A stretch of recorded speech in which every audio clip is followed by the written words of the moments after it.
Hello mga beshi ko, nakapostura na naman tayo ngayon. Ngayon po ay araw ng mga patay, araw ng mga mahal natin sa buhay na namayapa, kaya ating dadalawin sa sementeryo. Kaya ayan kami papunta na. Okay tanyo, kami ay pumunta muna dito sa Ilaya at may dumating na taga Maynila, ibinisita ng aking asawa.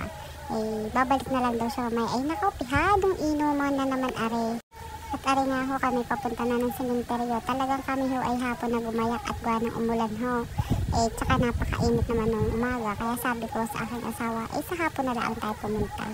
At kita nyo, medyo makulimlim pa nga Kaya sabi ko, sa hapon na lang. At kachat ko yung aking kapatid. Sabi ko yung mga 4:30 kami pupunta ng sementeryo.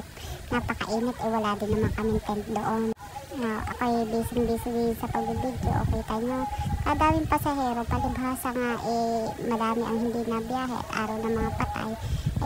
Ang pasahero din sa daan, kadami. Siguro yung mga rin papunta din ng sementeryo. At yan po ang aming simbahan din sa may labasan. Dalawa ho ang simbahan din, isa ho din sa labasan, isa ho dun sa amin sa Puok. Taring ang aking asawa ay nagpagas muna. Syempre, di niya lagi sa kanyang petrol. Di niya siya nagpapagas palagi. Okay, tayo, meron pa yung card diyan. Sayang din naman punto. Sayang din yun. Pwede pang gas din yun. Tari na nga kami ay papunta na din. Di niyo kami pupunta sa may Loyola. Di niyo nakabili ang aking mother ng lote. Uy, sana all may lote. At tari nga ho, meron din ho din yung ginagawa. Ay, nako, napaka na naman din at pagka-ari nangyari kalapit na ng bilihan. Okay, tayo bida-bida na naman, bida-bida ang saya. Tapos areho mga pakwanan, yan ang pakwanan din At syempre, marami dali-bili, syempre may McDo. Ang dami din may Shell din. Tari na nga sabi, walang traffic. Maya-maya malapit na kami din ang dini pala ang traffic. At ari na nga ho, nag-uumpisa na ang traffic din sa may papuntang Loyola. Areho ay isang papuntang Loyola at isang padiretso Santor. Ayan ho, para kung kayo ay hindi naman pupuntahan sa sementeryo, di para kayo makadiretso doon sa inyong pupuntahan. Tari nga sabi na aking asawa, maglakad na daw at sobrang traffic. At ayun siya ay naandun. Kaya habang naglalakad din sabi ko ako bibili pa nga ng kandila at wala akong kandila. Ayan, kasama ko nga aking dalawa. Patikar na at sila daw muna yung mauna. Sabi siya, sige mauna na kayo at ako'y bibili pa din ng kandila. Ay marami na rin naman ho ang nagparadahan din sa may munisipyo at sa haba nga ho ng pila din sa traffic na are. Bago are ho, kita nyo din na ako nakabili na kandila sa may labasan. At ako'y pumasok na, naglakad din ho ako diyan at hindi nga ho makapasok ang tricycle. Marami-rami na rin ho ang umuuwi at siguro kanina pa sila din yung umaga. Marami na rin naman ang umuwi, marami din ang pumupunta pa. At ayan nga ho, pagpasok ko din kita nyo, kadami ho. Din kompleto na may mga pagkain na, may bulaklak din ho din nagtitinda. Madami ho, yan kabilaan ho, kabilaan ho, tindahan din. Hindi magugutom kung walang dalang pagkain. Sa tunay ho, first time lang ho namin din mag-uundas at kung hindi nyo ho na kamamatay lang ho ako ng aking tatay at ari nga ho at mag-iisang taon na sa November 30. Buti na nga lang ho ang aking ina ay napakasinop din. Siya ho ay nakabili din ng lupa na hulog-hulugan na hindi ho namin alam.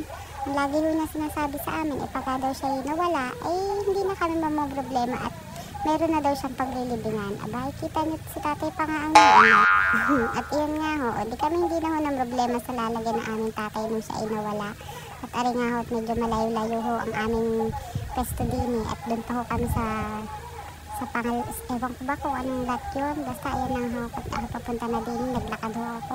Hindi ko ho alam bata, aking camera ay nasa baba Ako ho kasi nahihiya at ang daming nakatingin sa akin ako nagbibideo. Baka ho mamaya sabihin, ano ba yung feeling i-vlog? Iyon ho, kaya sabi ko, siya, ibaba ko na nga. At ari na nga ho, nakita ko na yung aking anak at nauna ho nga ho aking mga anak din sa pagpunta kay tatay. Kaya yan, pagpunta namin doon, ayan. Kita nyo, bago ari ho, may talaga nang may tawag doon. May nangangaluluwa, tugtog parang budot. Sabi ko sa akin mga sige nga, sayawan nyo nga. Ayan, wala pa yung mga kapatid ko, kaya kami muna nandini. Sinindihan namin yung mga kandilang nandun sa loob. At nilagay ko na rin yung aking kandilang binili. At ayan, nakita nyo. Tari, ang aking anak yun ay napagdali ko pa. Abay, gutom na daw, binigyan ko ng pera. Abay, nahihiya daw bumili. Sabi ko, walang dyan, hindi naman binot, bakit nahihiya? iyan, nakita nyo, kaaliwalas. Kami na inaan din sa dulo ngayon. At parang binisita rin ho namin yung aming kaka na namatay din. Ayan, kita nyo. Kami sumilong muna at parang medyo naambon. Ayan ho ang puntod ng aming kakang goreng. Kakang goreng. Alam namin masaya na kayo diyan sa inyong nasaan man kayo. Tari nga ho ang aking mga pamangkin. Abay, nakita ko sinisindihan kasama aking dalawang anak. Sabi ko, ano bang ginagawa nyo diyan? Abay, mga namatay na daw kasi yung kandila sa mga puntod na yan. Kaya ang ginawa nila, hindi kanilang sindihan. Kababait, sana all. Ayan, kita nyo, nag-aano sila at patay na daw ang kandila. Ang ginawa nila, ayan, sinindihan nila na sinindihan yung mga kandilang namatay. Kita nyo, gusto pa nilang puntahan yung kabilang puntod at nakita nila ipatay na din. Ayan, nasabi ko, tama na ngayon, kayo magsitigil na. Yan nga, kita nyo, bago maya-maya, nagrayayaan ng mga yan. Sila daw muna yung magpupud trip, magpupud hunting. At areho, habang kami nakaupo din, abay, binidyohan ko ang langit. Kita nyo, kahit areho kahapon na, medyo makulimlim, may kaunti namang sinag. Kita nyo, kaganda. At parang pinagbigyan talaga ng ating Panginoon na makapag, ang tawag doon, bigay o makapag-alay ng panalangin para sa ating mga mahal na sa makabilang buhay na. Kita nyo, maayos ang langit, maliwalas, kahit pa paano humahawi na ang ulap. Ayan, kita nyo, ang ganda. Bago mamaya, pag ikot ko din ay iyong kita nyo aring langit na rin, parang liwanag galing sa taas na nagsisimbolo na payapa talaga ang kalangitan. At ayan, kami ngayon nandito. Ang dami pa rin tao, may umuuwi, may bumabalik. Kahit hapon na, kahit paggabi na dagsa pa rin ang tao din sa Loyola. Ayan, nakita nyo, ang dami pa rin tao, puro may mga tent yan. Inapag-usapan namin sa susunod na taon, di makabili na lang ng tent para kami hindi laang din pagkaga na rin na ulan.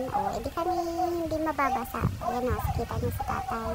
Yan ho ay mag-iisang taon na patay ngayong November 30. Bilis ng panahon. Tatay, alam namin masaya na kayo diyan. Huwag kayo mag-alala kay mother. Kami lang bahala kay mother. Yan nga, niyakag na namin si ina at hapon na, gabi na. Arihoy, napaka-mainitin. Ay ihahatid muna namin sa amin. At kami ay bago umuwi. Ayan. Say hi muna. Yan ang mga anak ko. Siya. Hanggang din nila lang ho.